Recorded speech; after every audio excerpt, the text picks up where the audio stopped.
The league has been united, but audiences don't seem to care so much.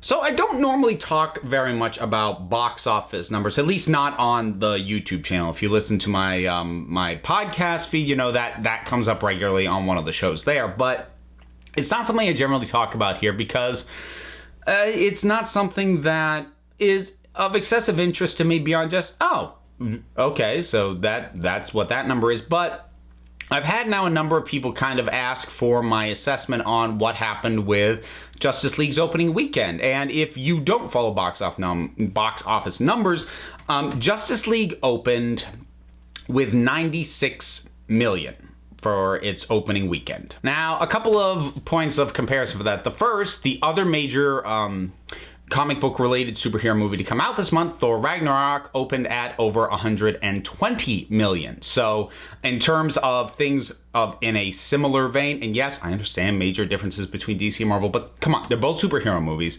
Go with me. In terms of something opening in a similar vein and close to it, 2 weeks apart, underperformed from that, and Justice League should theoretically be a bigger name. That's the first thing. Second thing, it is the lowest opening weekend for any movie in the DCEU. It is lower than Man of Steel, it's lower than Batman v Superman, it's lower than Suicide Squad, it's lower than Wonder Woman. And additionally, it underperformed to expectations. It was projected to open at around 110 million. So even though that still would have put it behind Thor, it would have put it, say, ahead of Wonder Woman, and you know, it may have not been what they wanted, really, but that would have been a decent. So when there were projections and it didn't even hit those and came in as the lowest box office take for an opening weekend in the DCEU movies at all, that's kind of notable. So there's two questions that one has to ask about that. The first is, what happened? The second one is, what's next? And some people who've asked me for my opinion on this have also asked, what are your thoughts on the critical reaction? I really don't have too much of a thought on that. I suppose the thing is, like, I enjoyed Justice League to my own shock. But I think part of the thing is people... People like to wield the sword both ways of the, critics should be objective. And I'm sure there are some people who are saying that, they're biased in favor of Marvel and all this. I'm sure some folks are saying that, what have you. But if you're trying to be objective about it, there is a lot wrong with this. And I think a big part of why I did enjoy Justice League is A, I was grading it on a curve relative to the other DCEU movies, the only one of which I enjoyed prior to this was Wonder Woman, and B, I went in with really low expectations. If I'd had a clean slate and just watched Justice League cold, I probably would not be very impressed with it. So it's a case-by-case basis with critics, but if I were to just guess, if they were trying to not let things influence them too much and just looking at it as a film, it's not great. It's decent, but it's not great. Again, I had fun with it, but there's a lot off about it. But I don't want to focus on the critical reaction because previous films in the DCEU had lousy critical receptions. Batman v Superman had a lousy critical reception. Suicide Squad had a lousy critical reception. They still made good money. So I would rather focus on the audience, because audiences speak with their dollars. Critics, they speak with a score that may or may not impact the box office at the end of the day. And for the record, most analytical types have determined that it doesn't really impact things, particularly one way or the other. But looking at why aren't audiences flocking to this like you would expect? Well, to pull a line that was originally said in terms of wrestling, and I know from Jim Sterling because he talks about it in terms of video games, but when the business is hot, you can do no wrong. When the business is cold, you can do no right. Now, I'm not going to pick that apart if you've never heard it, but the short version of that is when you're making money, you assume everything is great. Whatever we're doing is validated because obviously we're making money, so people are fine with it. And that is when you tend to make your mistakes. That is when you do your damage. But because the effects of the damage you're doing while you're making money don't become evident until a little while later when you start losing money, by the time you start correcting, you're like, oh, we need to fix this and do things right. People have already cooled on you. Now the business is cold because you did all this damage when the business was hot. So now when you're trying to bring it it back up by actually doing better stuff,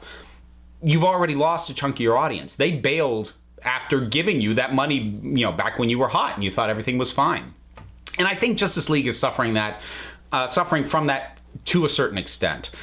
Because, like I said, there were mixed to bad receptions to Man of Steel, Batman v Superman, and Suicide Squad. And I know some people like to tell, well, obviously audiences liked it much more than critics, except that, at least anecdotally, in my experience, audiences didn't really like. Some people did really like both, but in terms of the percentages, I don't think it's as far off as the defenders of those earlier films like to claim that they are. I do think that by and large, audiences were giving DC the benefit of the doubt with Man of Steel, through Batman v Superman, through Suicide Squad, but then by then they were kind of going, I don't know anymore.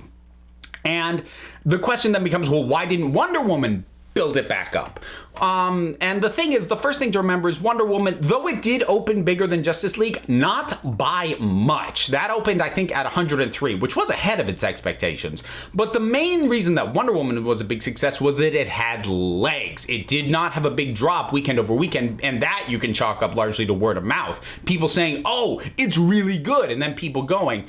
So that explains why Wonder Woman has been such a success, but why didn't that carry over? Why didn't that help make Justice League a big success? Well, because Justice League is tied up with a lot of baggage from the movie that people didn't like so much, and that's Batman v Superman. You've got that Batman back. You've got that director back. Yes, I know he was removed, Joss Whedon finished, but his name's still on it, and you can still see his fingerprints all over it, and it's a direct continuation of that story. So Wonder Woman in many ways is anomalous because it is the most removed from the other films in the DCEU so far. It has the fewest connections. It's the most standalone. So on the one hand, that means that Wonder Woman is not as dragged down by the baggage of that cinematic universe having not really connected yet. It also means that it being successful doesn't buoy the rest of that cinematic universe the way that it might have otherwise.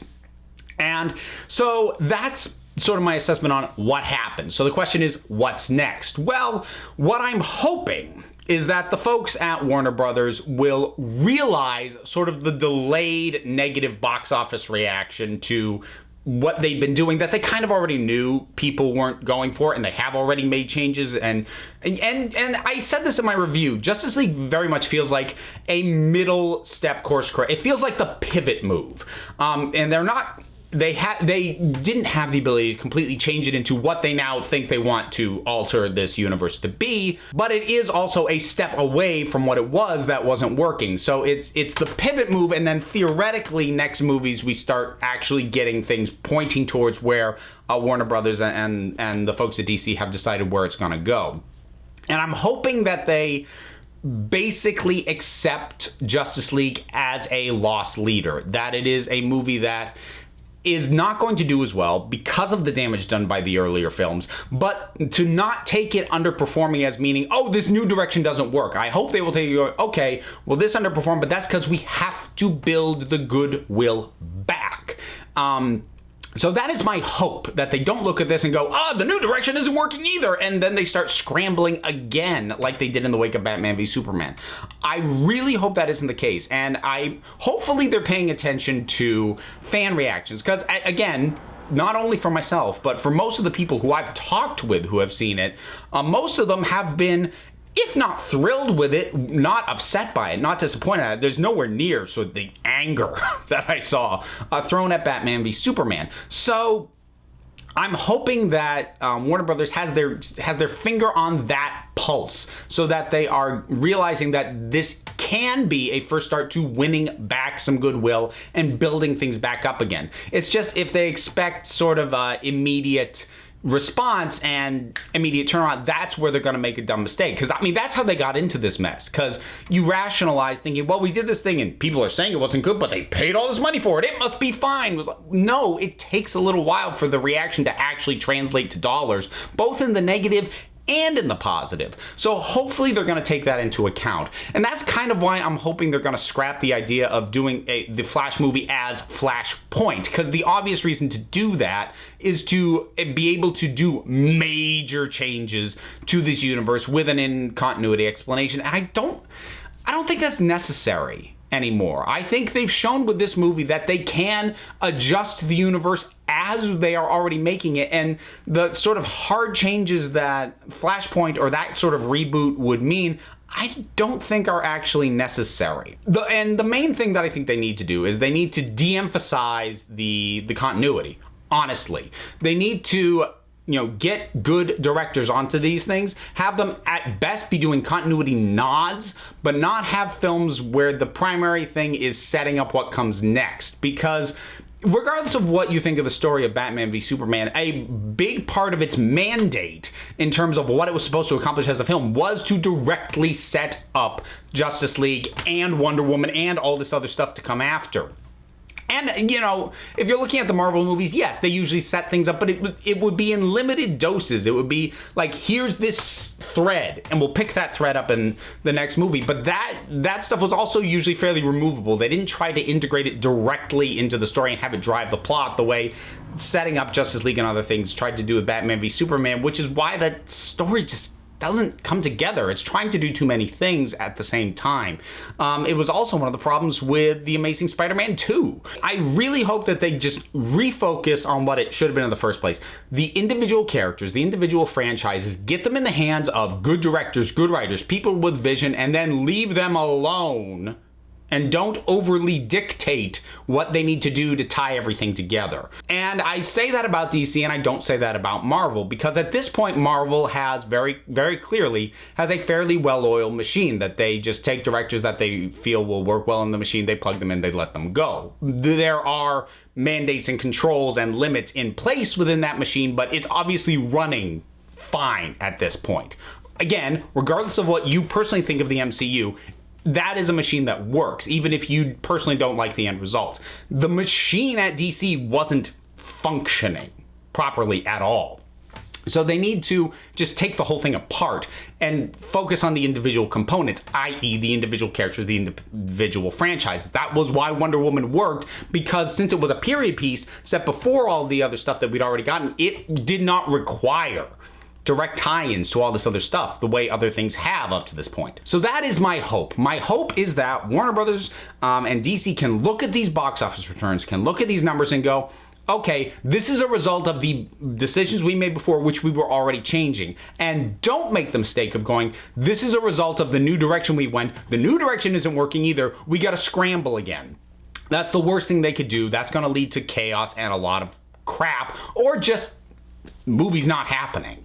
And I know I had a video that said why I want the DCEU to fail. The thing is, I think it has. Or at least the original vision of what the DCEU was going to be has failed.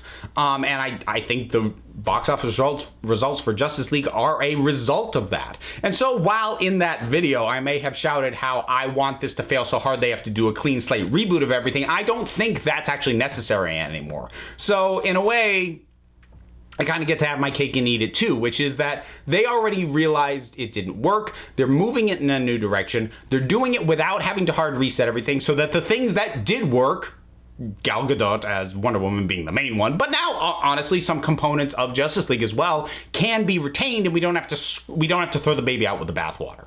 So that's sort of my overall thoughts on what I think the Justice League box office means in terms of how we got here and what it could mean going forward. What are your thoughts on all this? Whatever they are, drop something down in the comments. Let's talk about it. Don't forget to like, subscribe, check me out on Twitter at Council of Geeks. Give a listen to the Council of Geeks podcast.